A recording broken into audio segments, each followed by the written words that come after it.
And this isn't angry, this isn't aggressive. This is how I get my point across. If you're not aware, it's just being assertive. It's not aggressive at all, it's not angry. Do you understand? I'm just sick to death. I haven't named them, but you know. I haven't named none of them, but you know. What do you want me to do? Oh, pull Tony Bellew and make myself a little bit popular on social media. That's what I'm doing. Oh, let's get what's that bird's MMA? Let's get him. Let's get Paddy the Baddy as well to come down to this event. You know, let's get the Echo there. Let's get this. Let's build our social media platforms up. It's all you're interested in. Let's have this big event and let's get all these sporting icons to scream, let's have this, and all you're doing is trying to make your social media presence bigger.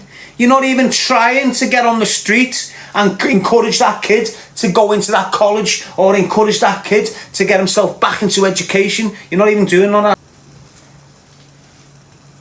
What do you think of John Cassidy? Don't even know him, lad. Oh, hang on, John Cassidy. Is that the kid that got arrested with Bobby the other month? I've been in jail with all sorts of top heads around this country.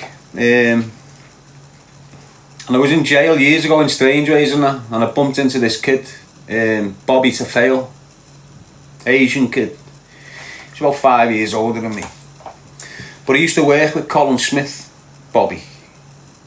That's what he was. He was one of their boys, Bobby's, Colin Smith and the Steve Lawler, that clique.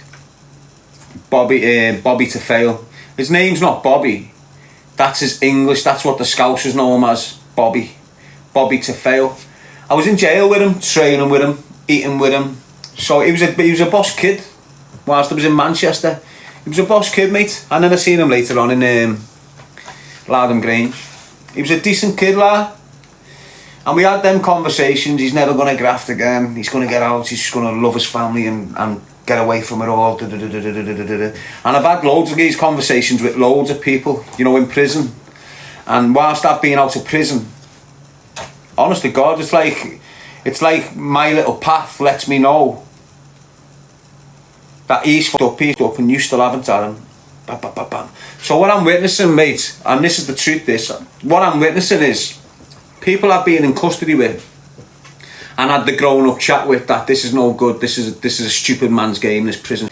We've had them deep chats and we're all going to get out and we're all going to change our lives and we're not going to get back involved in this and we're not going to get back involved in that. And here I am still out, not involved in that, not getting near that, not doing anything. And I'm watching every year people like Bobby, who's had a conversation with me saying they're never going back. I'm seeing them going back with long sentences on a regular basis.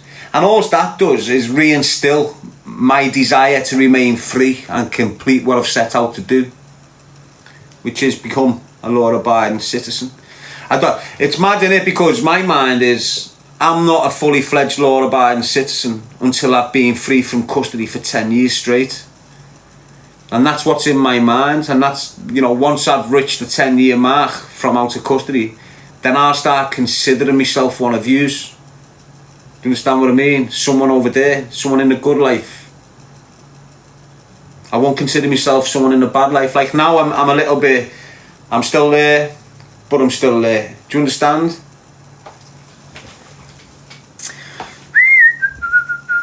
How long you been out now? 8 years. Physically, 8 years. Psychologically, 3.5. And it hasn't been easy. Never is easy. Setting targets and goals. No one really realises it, mate. But I've been taking powerful little steps for the last few years, mate. Little steps. Like what's a little step for me? A podcast. That's a little step for me. Why? Because it furthers the message. Do you understand what I'm saying? So all these little steps have been taken. Each podcast, these little steps. So every year since I've been free, I've done at least 2 podcasts a year. Do you understand what I'm saying? Hang on, the first year I never done a podcast. The second year I'm free, I do my first podcast. And then since then, I've done like 2 a year guaranteed. More. And every time I've done them, I've done 20 podcasts or something basically since I've been released from custody. And that's not the ones where I'm interviewing people. That's where people want to interview me. Do you understand? And as I keep on reiterating, the reason why people want to consistently keep on interviewing me is because they know I'm speaking sense. And that's it. The reason you're not seeing all these dads that invented their stories is because over the years, the stories can be picked to pieces. And behind the scenes, people are aware he lied on that, and he chatted on that, and he chatted about that there, and he chatted about that thing there, and he chatted, and eventually it gets round, he's chatting major on them podcasters, so no one even wants him on a podcast. Do you understand? And that's what you're seeing now. You're seeing, like, the people that targeted me in the past, the only people that are entertaining them are the dirty people.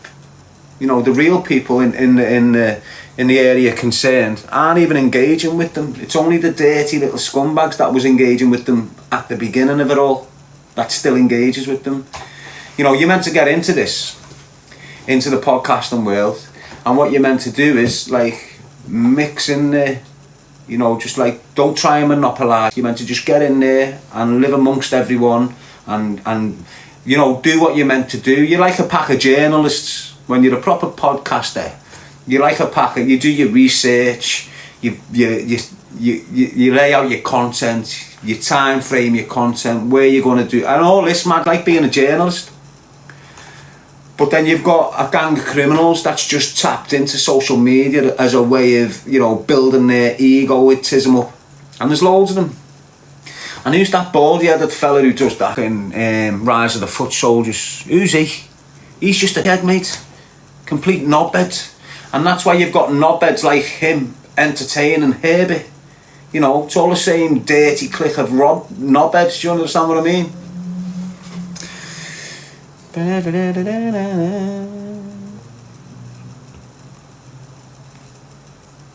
But you can get caught up in their mess, and that's what I've done.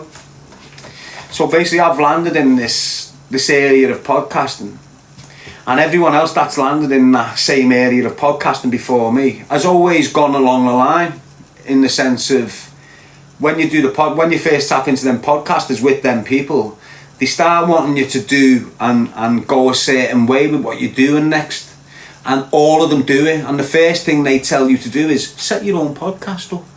So everyone that goes on his podcast, within a few months you see them setting up another podcast. The reason they tell you to set your podcast up is because they know you're not ready for it, and within 6 months or a year you're off. That's why they tell you to do it at the end of the interview. So all you lads that have done podcasters who's come out of prison, you've probably had it with a little worm, and at the end of the interview, what are you planning next? Why don't you do your own podcast? The reason they put you on that podcast path early is because they know you're not ready. And 12 months down the line, you've either bailed it or it's just do you understand what I mean? So you give it up. And that's sort of like what they tell you to do to up in the long run. So you're not a competitor down the line. So a year or two down the line, you're not competing with them. They know, it's mad the way they know how to tell you what to do now.